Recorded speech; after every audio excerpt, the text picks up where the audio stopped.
Hello and welcome to another episode of In the Studio. Today I'm joined by the lovely Sarah Jackman-Reid, and she's going to use the Little Meow collection to show us this really cute door sign. And she's going to be using the technique of fussy cutting.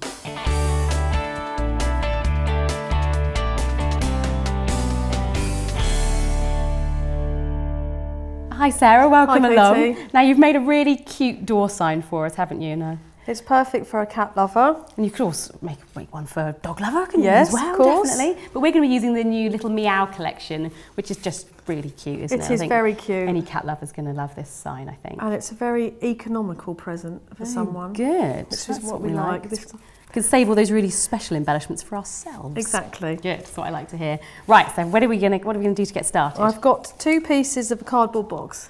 Fantastic. So that's the good. basis. We've got some of those hanging around. I've cut these out 27 centimetres by 18. Okay. So really simple. I mean, you could make it thicker if you wanted, but I think 2 is about right for this. Yeah. And then I'm just going to put it together. So we'll just use a bit of a roller on that. Okay. Stick it together. Then obviously you've got your corrugated edges, so I've got some nice craft tape. From the Spots and Stripes pastel collection, I think, isn't it? Yeah. Yeah, it's lovely, and it really goes nicely with these papers. Bring them over here a little bit? Yeah. There we go. So I'm just going to cover up all those corrugated bits. So I will obviously normally do all of it, but we'll just do the 2 sides so you get the gist. Okay. And then I've cut some papers. These are really these lovely. are the Little Meow collection, aren't they? So you get sort of lots of lovely cat papers, of course, but you get loads of really good sort of staples, don't you? Yeah, as well? they're so lovely. Dots and really flowers nice fresh colours. There's lots of bits here. And they're good for people who obviously aren't cat lovers, for any other project, but exactly. Work perfectly obviously with the elements you're going to see as well. So we'll just put these on the front. You might want to use PVA for this normally. I'm just using this for quickness, but just if you're giving it as a present, it just means that all the layers will be really stuck down solid. So obviously it's on a door, it's going to be maybe being moved around a little bit. So you might just want to secure. But we'll obviously just do that for now. Very nice. Okay. So that's our sort of base. Lovely. And I've got a nice green bit. This is actually one of the cards. So I've just used the front because I just really like these pattern cards. Yeah, these they're are lovely. Fantastic, aren't they? They are really nice. And actually, you've done one of my favourite tricks with pattern here is combining sort of different scales of pattern together. If everything's always the same scale, it sort of melds together a little bit, doesn't it? And you can't really this sort of project needs a sort of mixture, I think. So you've got your tiny dots, then your sort of bigger ones, and then this large sort of design here. That works a treat. So that's our base, and obviously now we need to decorate it. Good. Now this is our, are we going to go for our alphabets first? Or are we going to do some of our lovely fussy cutting? I think we'll do a bit of fussy cutting first. Now fussy cutting, it's a funny term, isn't it? And basically it means taking your papers that have got nice elements on them and cutting them out, doesn't it? Basically cutting around all the elements rather than cutting something into a square or a shape or a circle. It's actually cutting out the individual bits and bobs, isn't it? It is. So I've got quite a few bits here. This is all from the Ultimate Die Cut and Paper Pack. And there's loads of lovely little elements in here. Oh, good. And the other thing about fussy cutting, of course, is you can choose to cut out all the element of the main picture or sort of cut sections off. So like if you didn't want, in this one you definitely want the fishbowl attached, but sometimes there's elements you don't want. Like with flowers, for example, if you just want one part of the flower, you can sort of cut some of the leaves off. Things. Okay. So that gives us an idea, doesn't it? So you can carry on as long as you like, really, can't you? You might find you want to just do your base first and then just cut a few bits out, see how it looks, and then you can just play around with it before you stick anything down. Yeah, that's right. Of course, you can. That'd be your best option, really. Shuffle bits around until you're happy. Okay, so we've got our carnival dies and our lovely floral paper. Again, this is one of the cards. It's slightly thicker. Okay, yeah. So we pop them onto our base plate and popped our paper on top.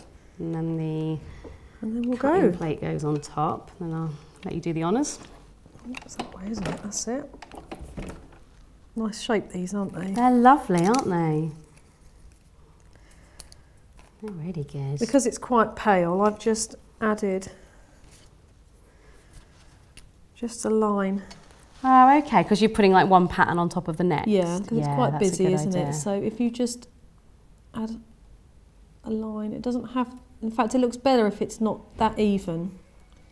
Yeah, definitely. You don't want it to be perfect, do you? No. You just want it to be a bit of like added doodling to it. Just a little doodle. Fantastic. There we go. So that's those are our 3 letters there. So shall I bring this little fella back in? Yes. Okay. Okay, so I'll just stick a couple of elements on here. I'm using the glue pen. Okay. So again, this is a really strong PVA in a pen, which it's brilliant. makes it much easier to use, doesn't it? It really, really easy. And what I find is if you just, obviously don't put it right to the edge, just come in a little bit. Okay. Because once you've pressed it down, it's going to spread out. Oh yeah, you don't want it oozing out, do you? Definitely.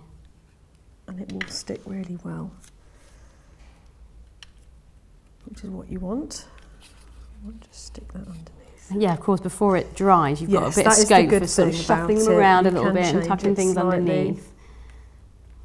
If you used a double-sided tape or a roller, once it's down, it's down, and you've got no going back. That's it. Okay. And I quite like using the different scale, because obviously we've got the 3 cats, but one's just the head. That's a little tiny one, and a slightly. Yeah. It's just nice to just play around with different scales of things. So also in the die cut and paper pack, we have this lovely alphabet, which we're going to use. Which is very nice, isn't it? That's lovely. And it's perfect, and it obviously matches in with the background that I've used. Definitely, yeah. It's a nice scale as well, isn't it? I think it'd be good for cards, make nice sort of subtitles for your scrapbooking as well. Really like it. And nice mixing it with the bigger font as well. So. I think mixing's really good. And obviously very easy. So then, yeah, just like you say, just add in the rest. But it's obviously, once you've done the cutting, it is very quick to build it all up. Definitely. You've written a cat and its housekeeper lives here. That's what cats are about, isn't it? You're there to serve your cat, I think. You know what these pets are like. They rule the house. So obviously to finish off then, we've just got, I'm just going to add a piece of ribbon to the back. Okay. So then you can hang it up on your door, on your wall. And obviously just add a piece of paper to the back. Okay, just to make cover it look up. pretty, yeah. And also you could put a message on there. Oh, that's a nice idea. So almost like a sort of card. I definitely think pet owners appreciate things with that sort of definitely give them something about their pet as well, rather than just another card. I think so. And also we've got different colour cats. You can match them up to the owner. Yes, definitely. Now I know you've made another project a little while ago for a pet, didn't you? You made a beautiful treat jar for a little for a dog, which you can find in a past episode of past issue rather of docrafts Creativity magazine. So we'll leave a little link to that in the description below, so you can pop along and see Sarah's treat jar, which was really cute for a dog lover this time. Brilliant. Well, thank you so much for making that project. Absolutely beautiful. And I think I might have to, I've got a few new cat owners that might appreciate one of those. So that's lovely. Thank you very much. You're welcome. If you've enjoyed Sarah's project today, you can find the details of everything she's used to make it online at docrafts.com. You can also let us know what you think of the project. Why not leave us a comment? We'd love to hear what you think. If you'd like some more inspiration, why not pick up docrafts Creativity magazine? You can find lots of projects using Little Meow and loads of other great collections. We'd also love if you would like our Facebook page. You can find lots of great inspiration there and speak to some other crafters as well. Until next time, happy crafting.